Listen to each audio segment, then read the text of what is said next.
Hello everyone, कैसे हैं आप सब। उम्मीद करती हूँ आप सभी बहुत बढ़िया होंगे। तो आज हम इस वीडियो में बात करने वाले हैं हाल ही में रिलीज़ हुई न्यू वैकेंसीज़ के बारे में अमेज़ॉन की, जो कि है प्रोसेस एसोसिएट के लिए, और जिसमें आप घर बैठे बैठे कमा सकते हैं 20,000 तक।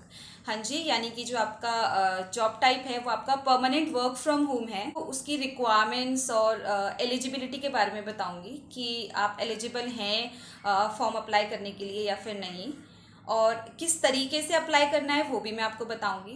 वीडियो प्लीज़ एंड तक ज़रूर देखिएगा, क्योंकि मैं इसमें आपको रजिस्ट्रेशन फॉर्म का एक ओवरव्यू भी देने वाली हूँ। तो चलिए शुरू करते हैं। मैं डायरेक्टली आपको ऑफिशियल वेबसाइट से दिखा देती हूँ क्या क्या रिक्वायरमेंट्स। तो कुछ कुछ आपकी जो छोटी छोटी रिक्वायरमेंट्स हैं, आपकी क्वालिफिकेशन से लेकर शुरू करते हैं। क्वालिफिकेशन में आपकी सबसे पहली आती है आपकी डिग्री, यानी कि आपने ग्रेजुएशन किया हुआ होना चाहिए। कोई मैटर नहीं करता कि आपने आपके पास कौन सी डिग्री है। आपने बीएससी किया हुआ है, बीए किया हुआ है, बीकॉम किया हुआ है, सारी डिग्री चलेंगी, बस आपके पास ग्रेजुएशन होना चाहिए। ठीक है, graduation from any recognised state board, बस उतना आपके लिए इट्स मोर देन इनफ। दूसरी चीज़, मैं एक्सपीरियंस के बारे में बता देती हूँ कि इसमें कोई भी इसमें कोई भी एक्सपीरियंस की ज़रूरत नहीं है। Freshers can also apply, and specially freshers के लिए मैं बताना चाहूँगी। देखिए, आपको कहीं ना कहीं से तो शुरुआत करनी ही होगी। ठीक है, किसी न किसी स्क्रैच से आपको शुरू करना होगा, क्योंकि धीरे धीरे आपकी जो सैलरी होती है वो एक्सपीरियंस के साथ बढ़ती है। और दूसरी चीज़ कि अगर आप किसी रेप्यूटेटेड कंपनी से शुरुआत करते हैं, आप किसी रेप्यूटेटेड कंपनी में काम करते हैं, तो आपकी सीवी में वो थोड़ा हाईलाइट होता है। एंड वी ऑल नो कि अमेजोन नीड्स नो इंट्रोडक्शन, वो अच्छी खासी कंपनी है, तो आप उसमें अच्छे से आप उसमें अपना स्टार्ट दे सकते हैं, उसमें अप्लाई कर सकते हैं। इसके अलावा कुछ छोटे छोटे रिक्वायर्ड की स्किल्स हैं, जैसे कि आपकी कम्युनिकेशन स्किल्स, आपके आपका हाँ कंप्यूटर पे कुछ बेसिक नॉलेज होनी चाहिए आपको, एक्सेल एंड ऑल दैट। दूसरी जो मेन है वो आपका कम्युनिकेशन स्किल्स। तो कम्युनिकेशन स्किल्स तो वेरी इट्स वेरी कॉमन कि आप किसी भी इंटरव्यू में जाते हैं या फिर आप किसी भी जॉब के लिए अप्लाई करते हैं, तो वो मस्ट है, क्योंकि आपका जो फर्स्ट इम्प्रेशन है वो आपकी कम्युनिकेशन स्किल से बनता है कि आप किस तरीके से आपका वे ऑफ टॉकिंग कैसा है। तो उस तरीके से आपका first impression is a last impression. तो वो आपकी कम्युनिकेशन से दिखाई देता है। आपका रिटन ओरल दोनों तरीके से जो आपका कम्युनिकेशन स्किल्स है वो अच्छे होने चाहिए। अब मैं बात करती हूँ आपके मेन मोटिव जो होता है, दैट इज सैलरी के बारे में। तो आपका जो सैलरी है, यानी कि जो आपका एवरेज पैकेज है, वो आपका रहेगा 20,000 पर month, and it is non negotiable. Most important चीज़ मैं नेक्स्ट बात करती हूँ आपके सिलेक्शन प्रोसेस के बारे में। तो आपके सिलेक्शन प्रोसेस में इसमें आपके 3 स्टेप्स होंगे। ठीक है, 3 स्टेप्स, यानी कि सबसे पहला है आपका असेसमेंट, दूसरा है आपका इंटरव्यू, एंड तीसरा है आपका डॉक्यूमेंटेशन। तो सबसे पहले मैं आपकी बात करती हूँ असेसमेंट के बारे में। तो सबसे पहले मैं बात करती हूँ आपके असेसमेंट के बारे में। तो जैसे ही आप रजिस्टर करते हैं, ठीक है, आपने जो ईमेल आईडी डाली हुई होगी उस पर आपको एक लिंक आएगा, लिंक फॉर योर असेसमेंट। ठीक है, तो जब आप अपना असेसमेंट शुरू करते हैं, तो प्लीज़ मैं आपको यही बोलूँगी कि आप आराम से सारे काम करके फ्री हो के असेसमेंट देने बैठिएगा, क्योंकि उसमें ऐसा नहीं होता कि आप बीच में से उठ के कोई काम करने चले गए या ऐसा कुछ भी। उसमें कुछ कुछ चीज़ें रिक्वायर्ड भी होती हैं, जैसे अगर आपके पास आप अगर आप वर्क फ्रॉम होम कर रहे हैं, तो आपके पास अवेलेबिलिटी होनी चाहिए आपके लैपटॉप या आपके डेस्कटॉप की।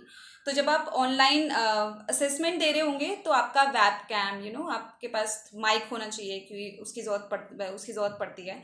आपका वेब कैम अच्छा से होना चाहिए, आपका जो इंटरनेट स्पीड है, ठीक है, ये कुछ छोटी छोटी रिक्वायरमेंट्स होती हैं, ये सभी को पता रहती हैं, बट ये सारी चीज़ें कहीं कहीं जब भूल जाते हैं तो दिक्कत क्रिएट करती हैं। तो जब वो आप असेसमेंट क्लियर कर लेते हैं, उसके बाद बारी आती है आपके इंटरव्यू की। तो इंटरव्यू के बारे में ऑलमोस्ट सबको पता है कि आपको एक डेट दे दी जाएगी, आपको वो इंटरव्यू फेस करना है। अगर वो क्लियर हो जाता है, तो उसके बाद आता है आपका डॉक्यूमेंटेशन। तो documentation is like basically the verification of your documents, जो भी आपने सीवी में लिखा हुआ है, इंटरव्यू में बोला हुआ है, या आपके पास क्या क्या डिग्री है, वो सारी चीज़ों की सॉफ्ट कॉपी आपके पास होनी चाहिए, क्योंकि वो सारी जो सॉफ्ट कॉपीज़ हैं वो आप डॉक्यूमेंटेशन में दिखानी पड़ेंगी आपको कि हाँ आपने जो सीवी में लिखा हुआ है, आपने जो इंटरव्यू में बोला हुआ है वो ऐसे ऐसे है, वो सारे डॉक्यूमेंट्स मेरे पास अवेलेबल हैं। ठीक है। उसके बाद आती है बारी आपकी बल्ले बल्ले यानी कि आपके सिलेक्शन की। तो ये सारी चीज़ें क्लियर करने के बाद आपका सिलेक्शन हो जाता है और आप अपनी जॉब जो है वो स्टार्ट कर सकते हैं। तो ये सारी जो बेसिक इन्फॉर्मेशन थी वो मैंने आपको दे दी है। बाकी मैं आपको रजिस्ट्रेशन फॉर्म का एक ओवरव्यू दे देती हूँ। तो जब अपना रजिस्ट्रेशन फॉर्म खोलते हैं तो उसमें बहुत ही बेसिक इन्फॉर्मेशन मांगी हुई होती है, लाइक आपके पर्सनल डिटेल्स वगैरह, आपका नाम, ईमेल आईडी, आपका नंबर, ऑल्टरनेट नंबर, अगर पहला वाला नंबर नहीं लगता है तो ऑल्टरनेट नंबर, आपका डेट ऑफ बर्थ, वो सारी बहुत ही कॉमन चीज़ें हैं जो कि आप हर रजिस्ट्रेशन फॉर्म में देखेंगे। ठीक है। आपका जेंडर, सिटीजनशिप, आपका डिसेबिलिटी तो नहीं है, मतलब कुछ कभी कभी कोई कोटा होता है, अगर आप डिसेबल हैं तो उसका कोटा होता है, तो वो सारी चीज़ें इसमें आपको डालनी है। बाकी चीज़ें जो मेन चीज़ है वो आपकी एंड में है। इसमें है आपका सीवी अटैच करना है और आपका फोटो अटैच करना है। तो सीवी के लिए मैं बता देती हूँ कि इसमें जो मैक्सिमम आप अटैच कर सकते हैं, अपलोड कर सकते हैं, वो है मैक्सिमम 3 MB तक। तो उस चीज़ का ध्यान रखिएगा, क्योंकि 3 MB, अगर 3 MB से ज़्यादा है तो आप उसको कंप्रेस करके इस पर अपलोड कीजिएगा, नहीं तो ये मतलब अपलोड नहीं होगा। ठीक है। दूसरी चीज़ है आपका फ़ोटो। तो फ़ोटो आपका कोई भी पासपोर्ट साइज़ फॉर्मल फ़ोटो आप इसमें अपलोड कर सकते हैं। उसके लिए भी वो 4 MB से ज़्यादा नहीं होना चाहिए। अगर 4 MB से ज़्यादा है तो आप उसको कंप्रेस करिए पहले, उसके बाद इसमें अपलोड कर सकते हैं। तो लास्ट है आपका डिक्लेरेशन एंड कंसेंट, यानी कि आप सारी चीज़ों को अग्री कर रहे हैं, वो सारी चीज़ें पढ़ के उसके बाद आप इसको सबमिट करते हैं। सबमिट करने के बाद जो आपका रजिस्ट्रेशन फॉर्म है वो फिल हो जाता है। उसके बाद जो है आपके पास इंफॉर्मेशन टाइम टू टाइम आती रहेगी। इस पोस्ट के लिए अप्लाई करने के लिए आपको स्क्रीन पे दी गई वेबसाइट पे जाके अप्लाई करना है। ठीक है। सो आज के लिए बस इतना ही। थैंक यू सो मच हमें इतना प्यार देने के लिए। अगर आपको वीडियो अच्छी लगी तो please like and share and subscribe a channel too, in case अगर आपने अभी तक सब्सक्राइब नहीं किया है तो। So thank you so much.